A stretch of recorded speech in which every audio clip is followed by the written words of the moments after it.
তখনই এক মায়াবী কণ্ঠ আমার ঘুমের মধ্যে বলে দিল, কালীনাথ, তুই এখানে ঘুমাচ্ছিস?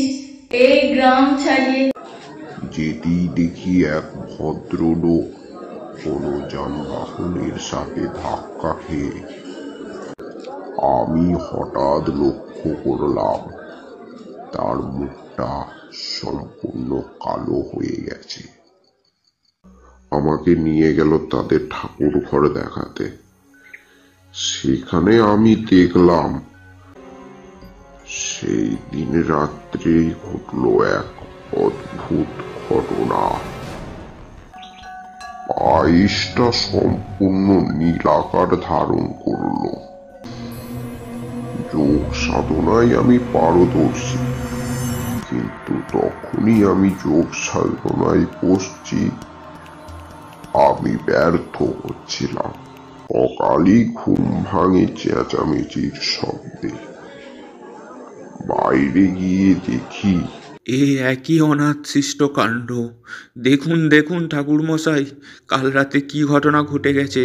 এতদিন তো অল্পের উপর দিয়ে যাচ্ছিল, এখন তো প্রাণ চলে যাওয়া শুরু হয়েছে। আর বলছে, বাঁচাতে পারবি না রে, আমি শেষ করে দেবো।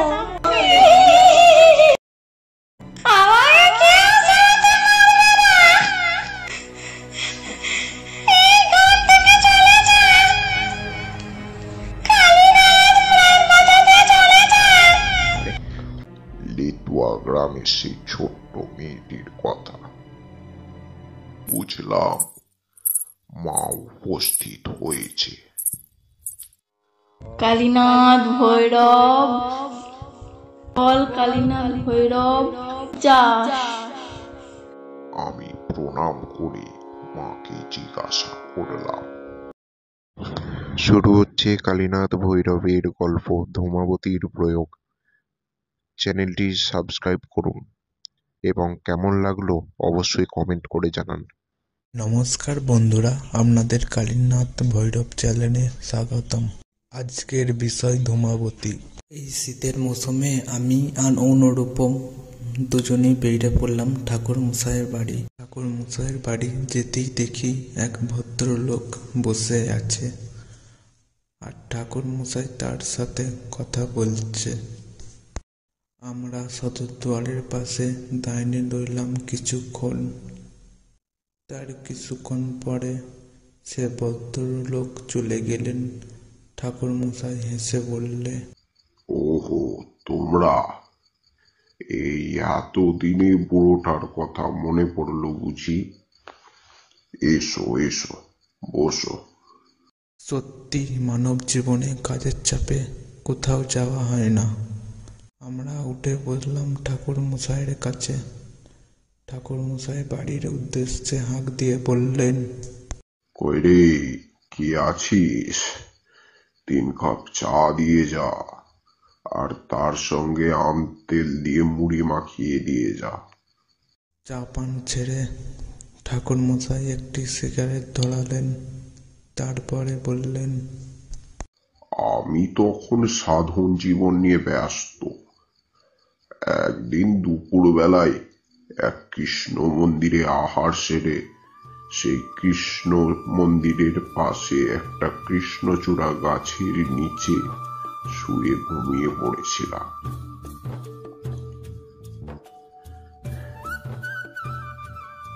তখনই এক মায়াবী কণ্ঠ আমার ঘুমের মধ্যে বলে দিল, কালীনাথ, তুই এখানে ঘুমাচ্ছিস? এই গ্রাম ছাড়িয়ে 3 দিন হাঁটার পর পাবি মধুনগর গ্রাম। সেখানে এক পরিবার আমার সপ্তম রূপের প্রকোপে পড়ে খুব দুঃখে কষ্টে আছে। তাদের সামনে একটা খুব বড় বিপদ। তুই যা ওই মধুনগরে। হঠাৎই ঘুমটা ভেঙে গেল। আমি একটা গ্রামবাসীকে জিজ্ঞাসা করলাম, এই যে ভাইয়া, মধুনগর গ্রামটা কোন দিকে পড়বে? সেই ব্যক্তি বলল, সে তো অনেক দূরের পথ। আমাদের এই গ্রাম ছাড়িয়ে মোটামুটি 3 দিন মতো হাঁটতে হবে, তারপরেই আপনি পাবেন মধুনগর গ্রাম। আমি হাঁটতে আরম্ভ করলাম। যখনই ক্লান্ত হচ্ছি কোনো বৃক্ষের তলায় আশ্রয় নিচ্ছি, যখন ক্ষুধার্ত হচ্ছি তখন কোনো মন্দিরের প্রসাদ বা গাছের ফল গ্রহণ করছি। এইভাবেই কেটে গেল 3টি দিন। অবশেষে পৌঁছলাম সেই মধুনগর গ্রামে। সেখানেই যেতেই দেখি রাস্তার ধারে অনেক লোক গোল হয়ে ঘিরে দাঁড়িয়ে আছে। আমি সেখানে গেলাম। যেতেই দেখি এক ভদ্রলোক কোনো যানবাহনের সাথে ধাক্কা খেয়ে কপাল ফেটে অচৈতন্য হয়ে পড়ে আছে। সেখানে থাকা লোকজন তার জ্ঞান ফেরানোর চেষ্টা করছে। আমার ঝোলাতে কিছু জড়িবুটি ছিল। আমি সেই জড়িবুটি দিয়ে সেই ব্যক্তির ক্ষত স্থানে দিয়ে দিই, আর আমার ঝোলার একটু কাপড় ছিঁড়ে বেঁধে দিলাম। কিছুক্ষণ পর রক্ত বের হওয়া বন্ধ হলো। আমি হঠাৎ লক্ষ্য করলাম তার মুখটা সম্পূর্ণ কালো হয়ে গেছে, আর চামড়া পোড়ার এক বিকট গন্ধ তার গা থেকে বের হচ্ছে। আমি বেশ ভালোভাবেই বুঝতে পারলাম এই ব্যক্তির ঘরেই চলছে তাহলে নানান রকমের অশান্তি। তারপর দেখলাম সেই ব্যক্তির জ্ঞান ফিরেছে। তখনই আমি জিজ্ঞাসা করলাম, এখন কি আপনার শরীরটা একটু ভালো লাগছে? আপনার নাম কি? ব্যক্তিটি থতমত খেয়ে উত্তর দিল, আমার নাম নয়ন শাসমল। আমি এই মধুনগরেতেই থাকি। এইটুকু বলেই সে জোরে জোরে নিঃশ্বাস নিতে আরম্ভ করল।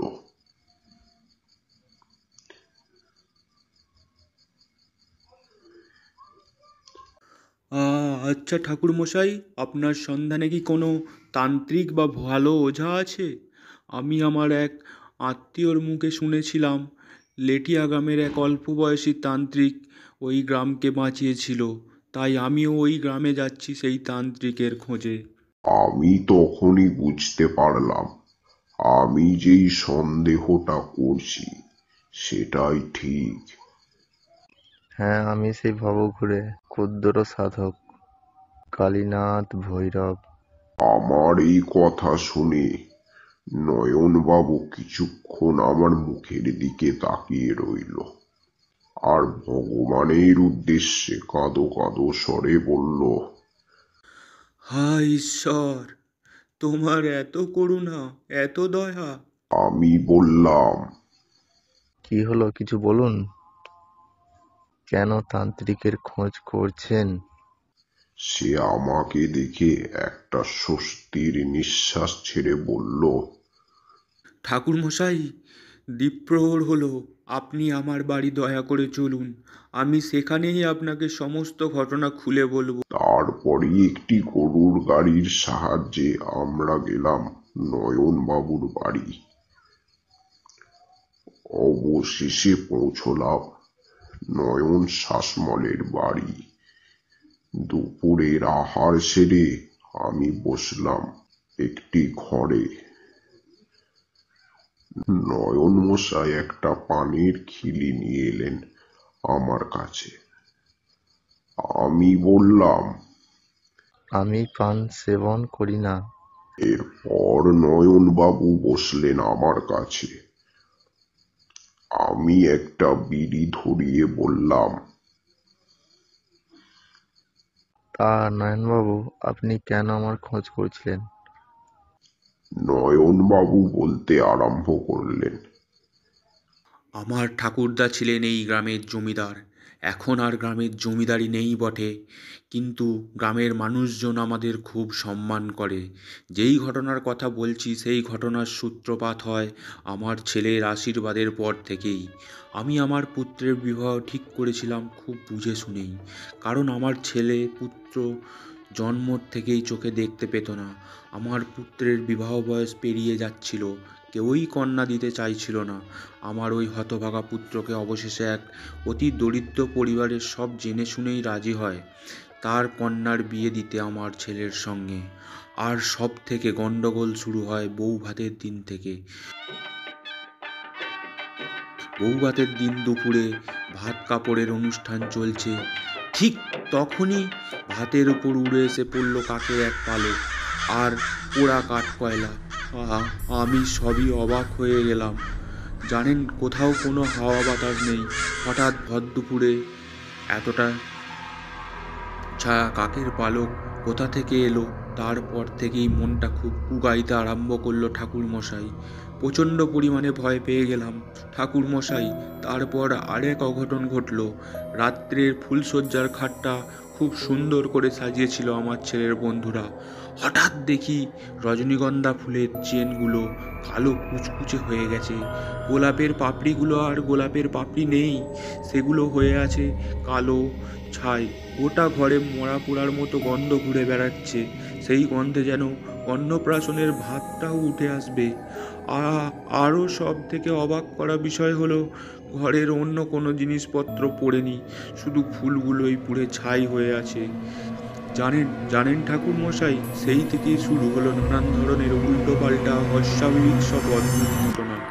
সকাল হলেই চারিদিকে পড়ে আছে মৃত কাক, কাকের পালক ইত্যাদি সব জীবজন্তুর হাড়গোড়, পাখির পা, এইসব গোটা ঘর জুড়ে মরা পচার গন্ধ। প্রায় দিনই ভাতের পরে ছাই, কাকের পা ইত্যাদি।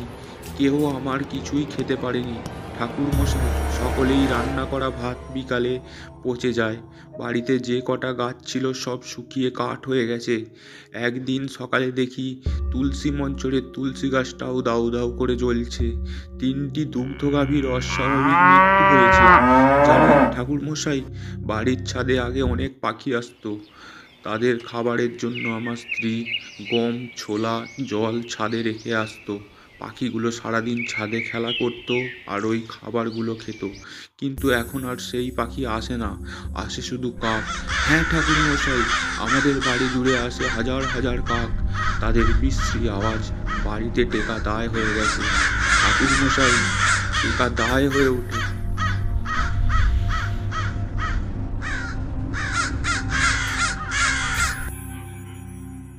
আর সব থেকে ভয়ঙ্কর ব্যাপার হলো বউভাতের পরদিন থেকেই আমার ছেলেটার ভীষণ শরীর খারাপ হয়ে গেছে ঠাকুরমশাই। বিছানায় শয্যাশায়ী হয়ে গেছে।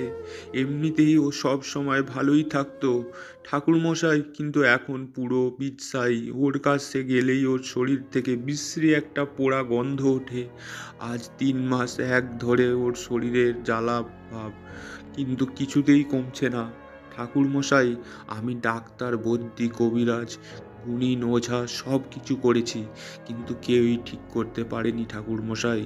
দিন দিন আমার ছেলেটা বিছানার সঙ্গে মিশে যাচ্ছে। আমি প্রতিদিন ছেলের বালিশের নিচে থেকে কাকের পালক পাচ্ছি। ওর ঘরে কিন্তু আমার স্ত্রী ছাড়া কেউই ঢোকে না ঠাকুরমশাই। তবু কি যে হয়ে চলেছে আমি কিছুই বুঝতে পারছি না ঠাকুরমশাই, কিছুই না। আমার পরিবারের ওপর কার নজর লাগলো কি জানি ঠাকুরমশাই, জানি না। বড় ভয় করছে ঠাকুরমশাই। কি হবে আমার ছেলেটার ঠাকুরমশাই, কি হবে? আমি তার কাঁধে হাত রেখে বললাম, ভেঙে পড়ো না নয়ন, আমি দেখছি কি করা যায়। একটা কথা বলো তো, তোমার বাড়িতে কে কে আছে? আমার এই কথা শুনে নয়নবাবু বললেন, আমার স্ত্রী, পুত্রবধূ আর আমার ভাইয়ের বউ আর তার ছেলে। আমার ভাই বিবাহের কিছু বছর পরই নিরুদ্দেশ হয়ে যায়। তারপরই নয়নবাবু আমার হাতটা চেপে ধরে বলল, ঠাকুরমশাই, আপনি বাঁচান আমার এই পরিবারকে। ওর সমস্ত কথাবার্তা শুনে বুঝলাম কোনো অবিচারী ক্রিয়া প্রয়োগ করা হয়েছে এই পরিবারের উপর। এরপর নয়নবাবু আমাকে নিয়ে চলল তাদের বাড়ি দেখাতে।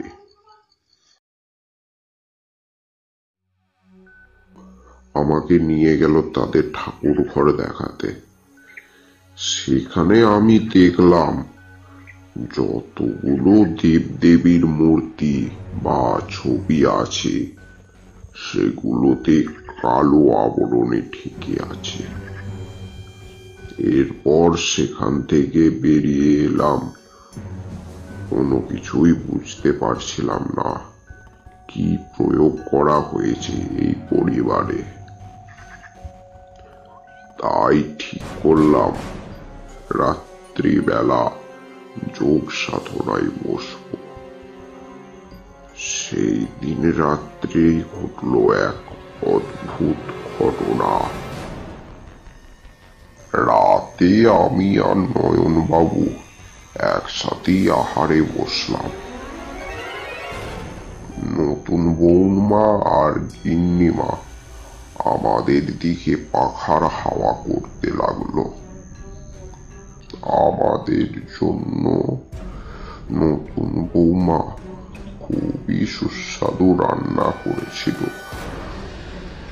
একে একে সমস্ত খাবার শেষের পর যখন আমি পায়েসে হাত দিই তখনই ঘরের দেওয়ালে দেখতে পেলাম আমার গুরুদেবের মুখ।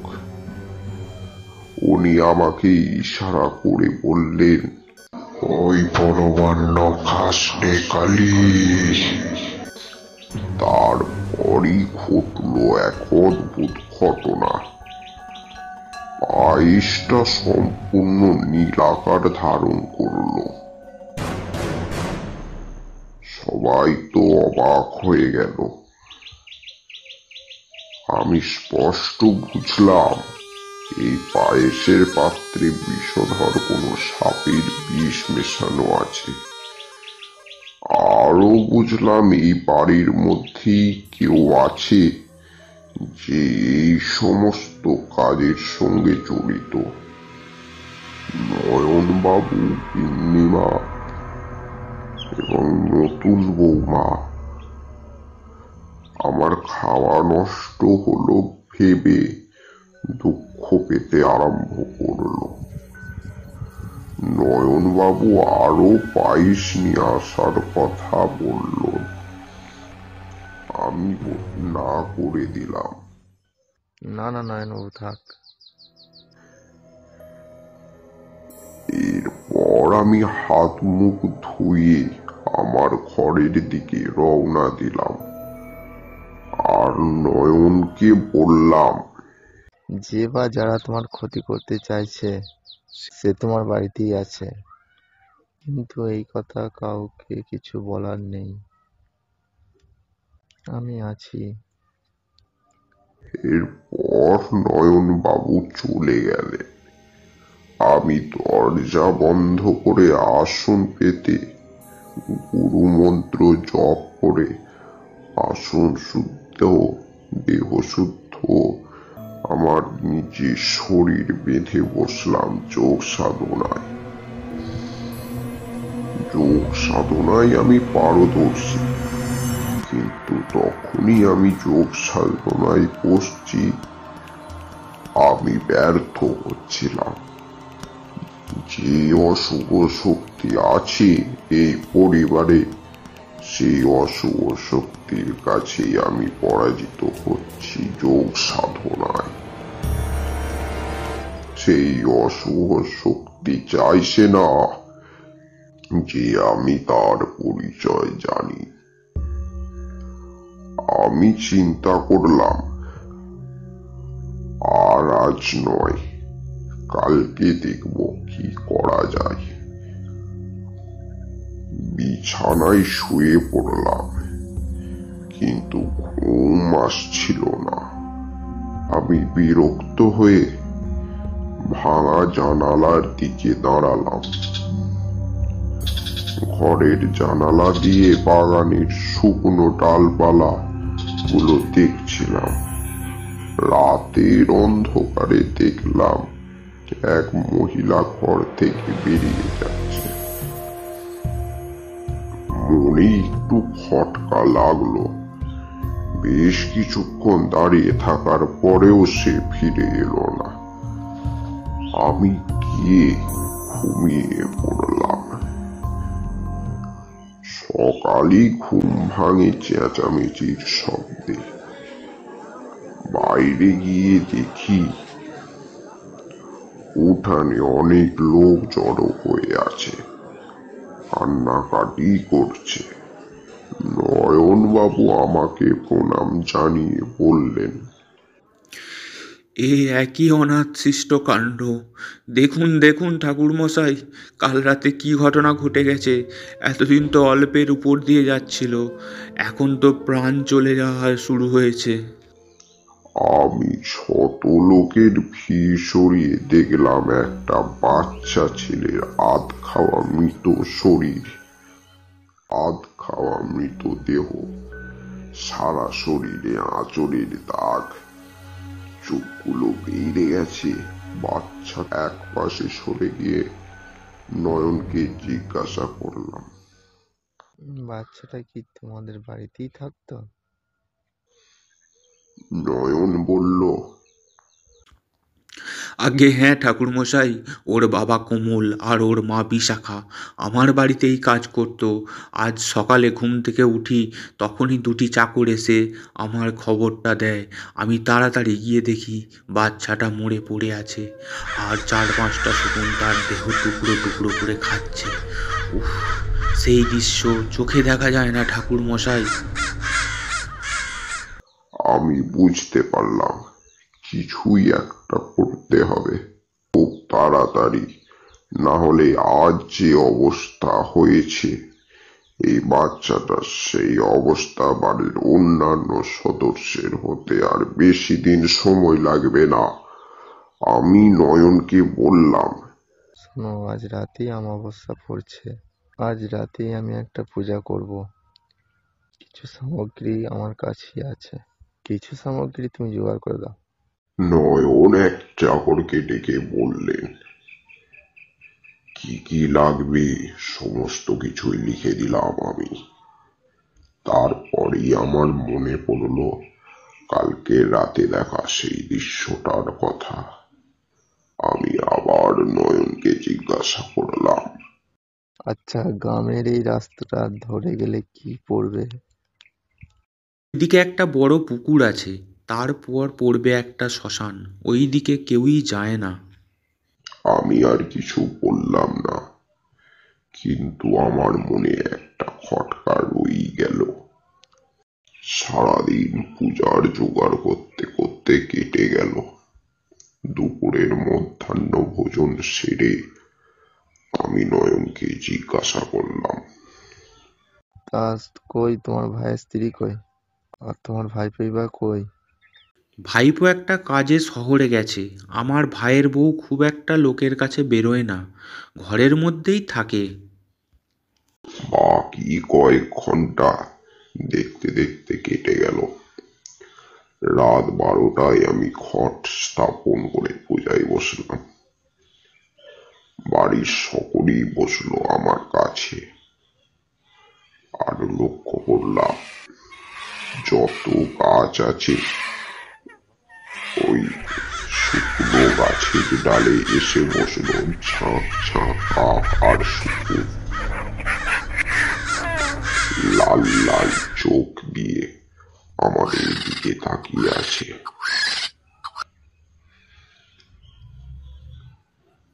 কেন জানি না একটা অঘটনের আশঙ্কায় আমার বুকটা কেঁপে উঠল। তবু নিজের মনকে শক্ত করে পূজা আরম্ভ করলাম। যখনই ভৈরবের উদ্দেশ্যে অর্ঘ্য দান করতে যাব, ঠিক তখনই একটা বড় দাঁড় কাক আর একটা শকুন ডানা ঝাপটে এসে আমার হাতের অর্ঘ্যটা ছিনিয়ে নিয়ে চলে গেল। সবাই ভয়ে চেঁচিয়ে উঠল। আমি শান্ত হয়ে সকলকে চুপ করে থাকার আদেশ দিলাম। আবার মন্ত্র পাঠ করতে করতে অর্ঘ্য প্রস্তুত করতেই আবারও সেই একই ঘটনা ঘটল। একসাথে অনেক কাক, অনেক শকুন এসে ঘট উল্টে দিল।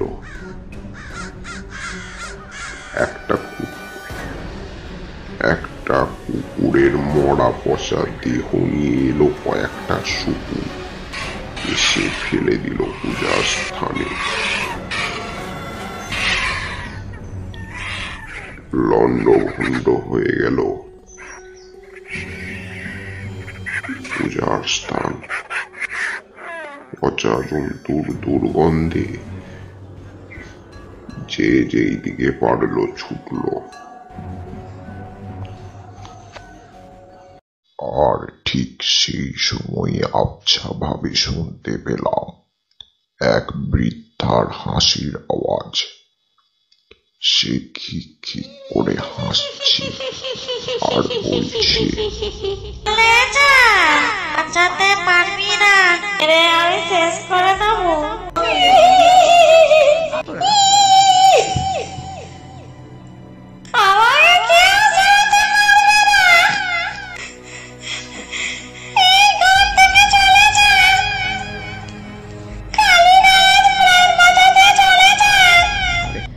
হাসির আওয়াজটা আস্তে আস্তে মিলিয়ে গেল। সেই ভয়ানক কাকগুলিও তেমন ভাবেই চলে গেল। আমি থমকে বসে রইলাম এক জায়গায়। আগে কখনো কোনো অশরীরী এইভাবে আমাকে সাবধান করেনি। আমি বুঝলাম এখানে যে অপদেবতা আছে সে সাধারণ অপদেবতা নয়, তার ক্ষমতা অনেক বেশি। কিন্তু সেটা কি, এবং সে কেনই বা চাইছে আমার সামনে? সে কোনোভাবেই আমার সামনে আসছে না। আমি যদি বুঝতে না পারি এখানে কে আছে, তাহলে আমি কোনোভাবেই বাঁচাতে পারবো না এই পরিবারকে।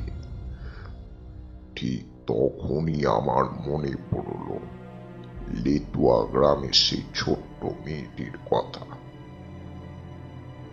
হ্যাঁ, ঠিকই শুনেছ, মা উগ্র কালী।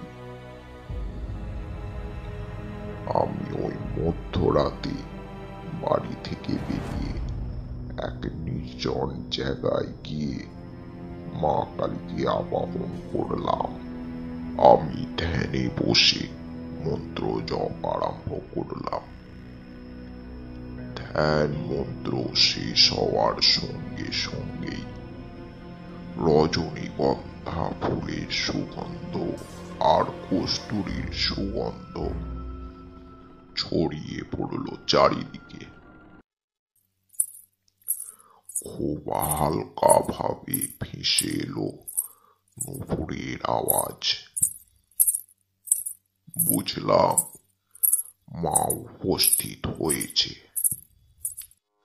কালীনাথ ভৈরব, বল কালীনাথ ভৈরব যা। আমি প্রণাম করে মাকে জিজ্ঞাসা করলাম। আমি সমস্ত ঘটনাই খুলে বললাম। আমার কথা শুনে দেবী বললেন, তুই যেই শক্তির সঙ্গে লড়তে নেমেছিস এ কোনো সাধারণ শক্তি নয়। এই শক্তি যে প্রয়োগ করেছে তার মনের মধ্যে জমে আছে কষ্ট, রাগ, ব্যর্থতার রাগ, তৃষ্ণা। তাই সে ডেকে এনেছে এই শক্তিকে। যাকে ব্যর্থ করার ক্ষমতা এই ত্রিজগতে খুব একটা কারোর নেই। এই বাড়ির ওপর অবিচারিক ক্রিয়া প্রয়োগ করা হয়েছে। কাতর হয়ে জিজ্ঞাসা করলাম, দেবী, এই শক্তি, দয়া কইরা আমায় বলুন, আর আমি কিভাবেই বাঁচাবো এই পরিবারকে, তাও বলুন দেবী। এই বিদ্যার নাম উচ্চাটন বিদ্যা। এই বিদ্যা শত্রুকে ধূলিসাৎ করতে প্রয়োগ করা হয়েছে। আর যে এই বিদ্যা প্রয়োগ করেছে সে আবাহন করেছে আমার সপ্তম রূপকে, ধূমাবতীকে সে আবাহন করেছে। আমি চমকে উঠলাম। দেবী ধূমাবতী? দেবী ধূমাবতী তো সাধারণ গৃহীদের পূজিতা নন। ইনি তো দশ মহাবিদ্যার সপ্তম দেবী। দেবীর ধ্যানে বলা হয়েছে এই দেবী কাক ধ্বজায় বিরাজ করেন। দেবী বৃদ্ধা, দেবীর বাহন কাক, দেবীর এক হাতে ঝাঁটা, এক হাতে কুলো। দেবী বিধবা, দেবীর মুখে সবসময় অতৃপ্তির হাসি। দেবী সর্বদাই কোলাহল পছন্দ করেন এবং শ্মশানে থাকেন। এই দেবী। আমি কোনো কথা বলছি না দেখে মা আমাকে জিজ্ঞাসা করলেন, কিরে, ভয় পেলি? ভয় পাস নে বাপ, পারলে একমাত্র তুই পারবি এই বাড়িকে বাঁচাতে। আমি বললাম, ভয় পাইনি, দশ মহাবিদ্যার এক বিদ্যার সঙ্গে কিভাবে মোকাবেলা করব তাই ভাবছি। এই বাড়িতে এমন এক মূর্তি আছে, সেই মূর্তির মধ্যে উচ্চাটন বিদ্যার প্রাণ প্রতিষ্ঠা আছে। আর ওই মূর্তিটির মধ্যে প্রতিষ্ঠা করা হয়েছে দেবী ধূমাবতীকে। আর এটা তো জানিস, দেবী ধূমাবতীর কোনো ছবি গৃহস্থ বাড়িতে রাখা যায় না। তোকে সর্বপ্রথম মূর্তি খুঁজে বার করতে হবে, তারপর কি করতে হবে সেটা তুই জানিস। আমি আবারও নতমস্তকে প্রণাম করলাম দেবীকে। মাথা তুলেই দেখি মা আর ওইখানে নেই। এরপর আমি বাড়িতে এসে ঘুমিয়ে পড়লাম। সকালে আমি নয়ন বাবুকে বললাম, নয়ন বাবু, আমি আপনার পুত্রকে দেখতে চাই। আমাকে নিয়ে গেলেন দোতলার একটি ঘরে। আমি গিয়ে দেখলাম বিছানার এক কোণে একটা জড়া জীর্ণ কঙ্কাল পড়ে আছে, আর নয়ন বাবুর বৌমা স্বামীর সেবা করছে। আমাদেরকে দেখে জবা তার ঘোমটাটা আরেকটু টেনে নিল। আমি দেখতে আরম্ভ করলাম সন্তোষকে। সন্তোষের শরীরের চামড়া কুঁচকে আছে, দেখে মনে হচ্ছে যেন 90 বছরের এক বৃদ্ধ। চোখগুলো ঘোলাটে হয়ে গেছে, আর ওর গা থেকে চামড়া পোড়ার এক বিশ্রী দুর্গন্ধ বের হচ্ছে। আমি মাথায় হাত বুলিয়ে আমি সন্তোষকে জিজ্ঞাসা করলাম, কেমন আছো সন্তোষ? সন্তোষ ভাঙা কণ্ঠে উত্তর দিল, না, ভালো না। ওই বুড়িটা আমাকে মেরে ফেলবে। ওই বুড়িটা খুব আমায় কষ্ট দেয়। আহ আমি সান্ত্বনা দিয়ে বললাম, কেউ তোমার কিচ্ছু করতে পারবে না। তুমি ঠিক সুস্থ হয়ে যাবে। বেশি আর সময় নেই, যা করার তাড়াতাড়ি করতে হবে, না হলে আর বাঁচাতে পারবো না আমি। সেই দিন থেকেই খোঁজ আরম্ভ করলাম সেই মূর্তিটির। অনেক খোঁজাখুঁজির পরেও কিছুই পেলাম না। আমি ঠিক করলাম আবার মাকে আহ্বান করব। ঠিক তখনই আমি রওনা হচ্ছিলাম বাইরের দিকে। হঠাৎ ভাবলাম উপরে একবার সন্তোষের ঘরটা থেকে ঘুরে আসি। ওপরের ঘরে যেতে দেখি সন্তোষ একইভাবে শুয়ে আছে। তারপর আমি নিচের দিকে নামতে যাব, তখনই আমার চোখে পড়ল একটা খুবই সুন্দর লক্ষ্মী মূর্তি। একটু অবাক হলাম, ঠাকুর ঘরে তো লক্ষ্মী মূর্তি আছে, তাহলে এখানেও লক্ষ্মী মূর্তি কেন? আমি নয়ন বাবুকে জিজ্ঞাসা করলাম। নয়ন বাবু তো যা বললেন সেটা শুনেই আমি আশ্চর্য হয়ে গেলাম। আমার ছেলের আশীর্বাদের দুদিন আগেই এক সাধু এসেছিলেন আমার ঘরে। সেই সাধু অন্ন সেবা করার কথা বললেন। কিরে নয়ন, তোর ঘরে লক্ষ্মী আসছে কিছুদিন পর শুনলাম। নে আমাকে কিছু সেবা দে। সেই সাধুর কথা মতোই অন্ন সেবার আয়োজন করি। সেই সাধু বাবা যাওয়ার আগে আমাকে এই লক্ষ্মী মূর্তিটি দিয়ে বললেন, এই নে, এটা তোর ছেলের ঘরে রাখবি আর খুব যত্ন করবি, দেখবি অনেক অনেক ভালো থাকবি।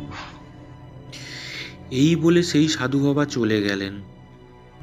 আমি ভাবলাম এটাই সেই সময়, নয়নকে সবটা জানাতে হবে। ওই অত সুন্দর লক্ষ্মী মূর্তিটার পিছনেই লুকিয়ে আছি এই সমস্ত সমস্যা। আমি নয়ন বাবুকে নিয়ে চললাম আমার ঘরে। আমার ঘরের দিকেই যাচ্ছি, হঠাৎই দেখি ঘোমটা দেওয়া এক মহিলাকে। আমি বললাম, নয়ন বাবু, ইনি কে? ইনি আমার ভাইয়ের স্ত্রী কমলা। কমলা, ঠাকুরমশাইকে প্রণাম করো। কমলা আমার পায়ের কাছে মাথা ঠুকে মাটিতে প্রণাম করল। কমলা আমাকে প্রণাম করে উঠবার সময় তার হাতটা আমার পায়ে ঠেকে গেল। সঙ্গে সঙ্গে আমার শরীরের মধ্যে এক খারাপ অনুভূতি খেলে উঠল তার স্পর্শে। তারপর তার বাম হাতের মধ্যমা আঙ্গুলেতে দেখলাম একটা মোটা কালো পার বাঁধা আছে আংটির মতো। আমি বললাম, মা কমলা, তোমার হাতে ওই কালো সুতো বাঁধা কেন?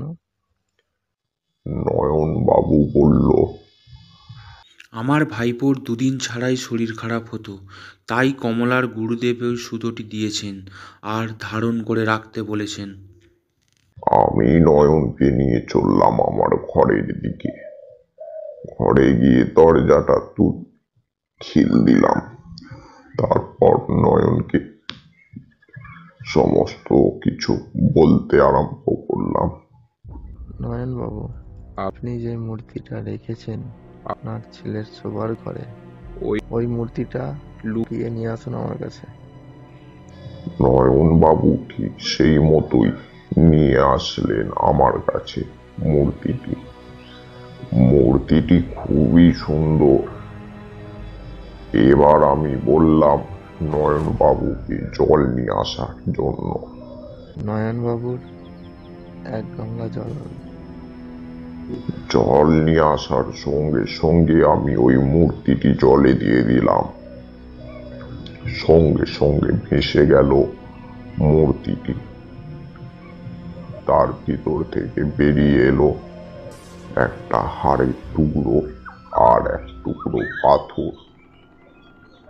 হাড়টা জল থেকে তুলতেই পচা বিশ্রী গন্ধ নাকে ভেসে এলো। আমি বললাম, এই পাথরটি মা ধূমাবতীর, এই হাড়টি একটা বিড়ালের হাড়। আমি সঙ্গে সঙ্গে বাড়ির পূর্ব কোণে একটা গর্ত করে হাড়টা আর পাথরটা পুঁতে দিলাম। এরপর বললাম, নয়নবাবুকে আজ রাতেই পূজা করতে হবে, পূজার জোগাড় জানতি আরম্ভ করো। আমি একটা কালো বিড়ালের পায়ের হাড় খুঁজতে আরম্ভ করি, কারণ এই ক্রিয়া কাটাতে কালো বিড়ালের পায়ের হাড় আর একটা মোষের শরীরের গোটা রক্ত লাগবে। সেই জন্য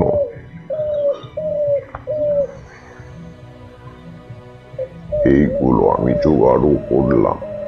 আমি বাড়ি ফিরতেই নয়ন আমাকে জানালো আমি যা যা বলেছিলাম সব ঠিকঠাক জোগাড় হয়ে গেছে।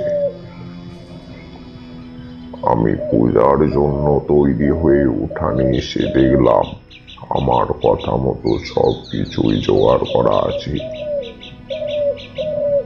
এক পাশে হোমকুণ্ড, ওই হোমকুণ্ডের পাশে রাখা অবন্তী কাকের বাসা, যজ্ঞডুম্বুর ফল, যজ্ঞডুম্বুর বিল্লপত্র, শ্মশানের হাত পোড়া কাঠ, মৃত ব্যক্তির কাপড়।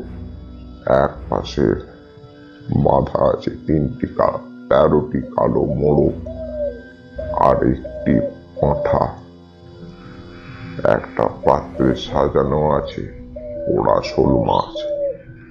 এছাড়া আরো নানা জিনিসপত্র সাজানো আছে, সেগুলো আর তোমাদের শুনতে নেই।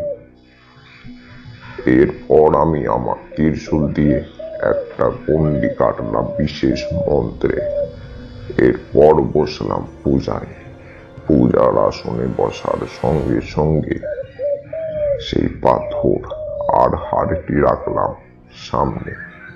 তার সামনে আর মোষের রক্ত দিয়ে অঙ্কন করলাম এক বিশেষ যন্ত্র। তারপর আমি হাত জোড় করে আবাহন করলাম দেবী ধূমাবতীকে। এরপর আরম্ভ করলাম পূজা। পূজা শেষে আমি বসলাম হোমকুণ্ডের পাশে। হোমকুণ্ডের পর মোষের রক্ত দিয়ে অঙ্কন করলাম ধূমাবতী যন্ত্র। পাশে মরার কাঠ দিয়ে রেডি করলাম 3টি ধুনুচি।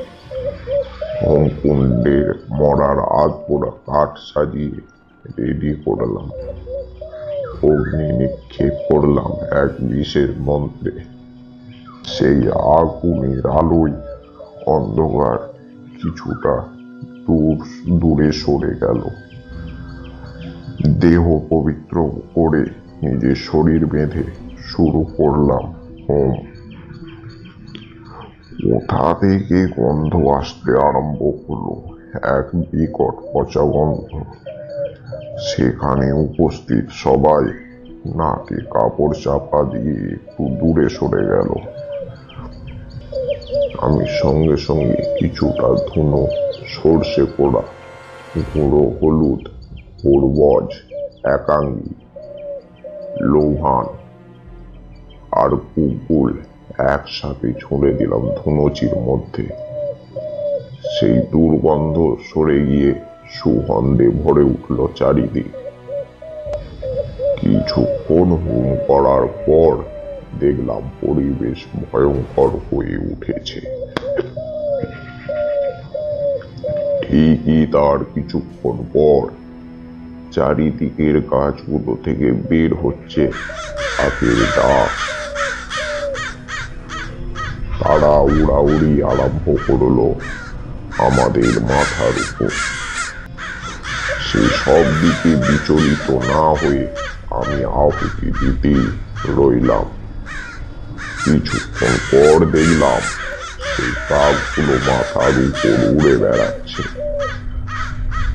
তারা আমার দেওয়া গণ্ডি গোল করে ঘিরে বসে আছে, যেন তারা কোনো কিছুর জন্য অপেক্ষা করছে।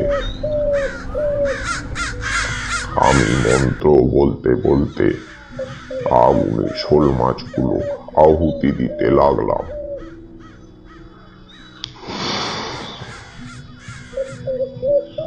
শোল মাছগুলি আহুতি দেওয়ার সঙ্গে সঙ্গে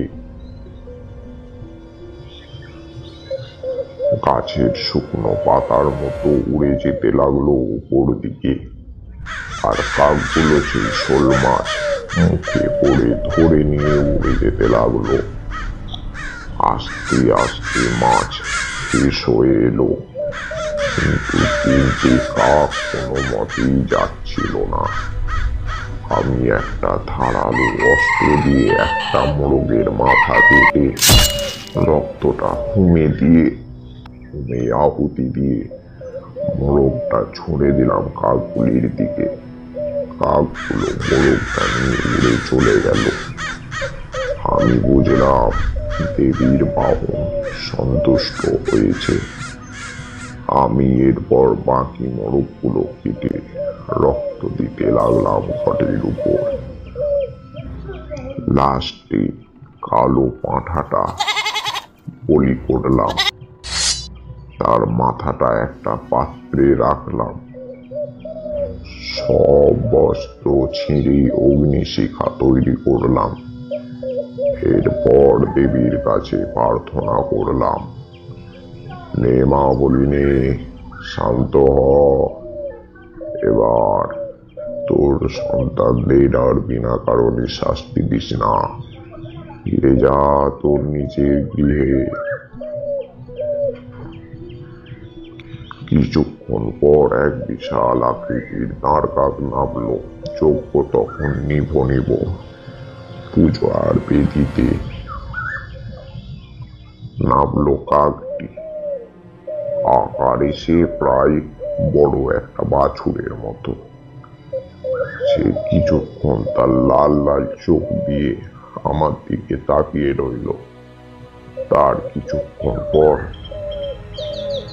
পাঁঠার মাথাটা নিয়ে উড়ে গেল। আমি তার কিছুক্ষণ পর অনুভূতি করলাম পরিবেশ শান্ত হয়ে গেছে। এরপর খুশিতে জল নিয়ে একটা মন্ত্র উচ্চারণ করতে করতে দেবীর ঘটের উপর ছিটিয়ে দিলাম। সঙ্গে সঙ্গে একটা বজ্রাঘাতের শব্দ উঠল। সমস্ত কিছুই সাদা ধোঁয়ায় ঢেকে গেল।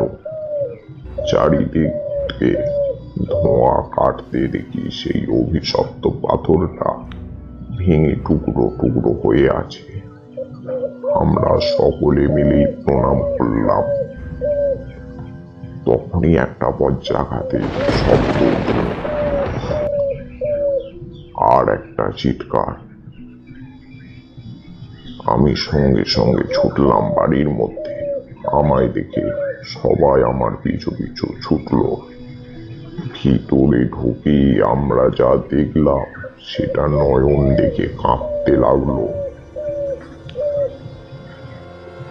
কমলার শরীর থেকে তার শরীরের মাংস খসে খসে পড়ে যাচ্ছে।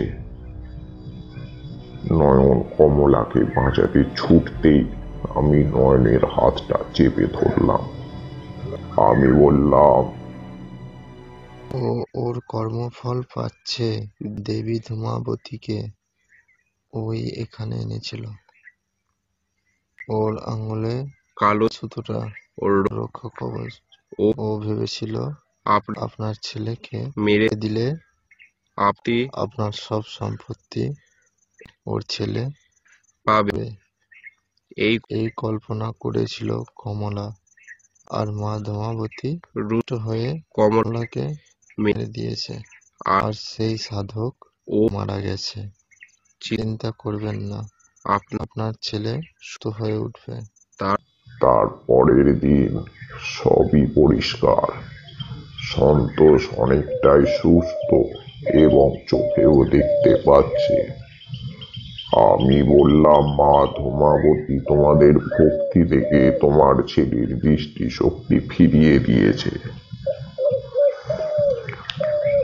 আর 2 দিন ওই বাড়িতে কাটিয়ে আমি ওই গ্রাম পরিত্যাগ করে বেরিয়ে পড়ি।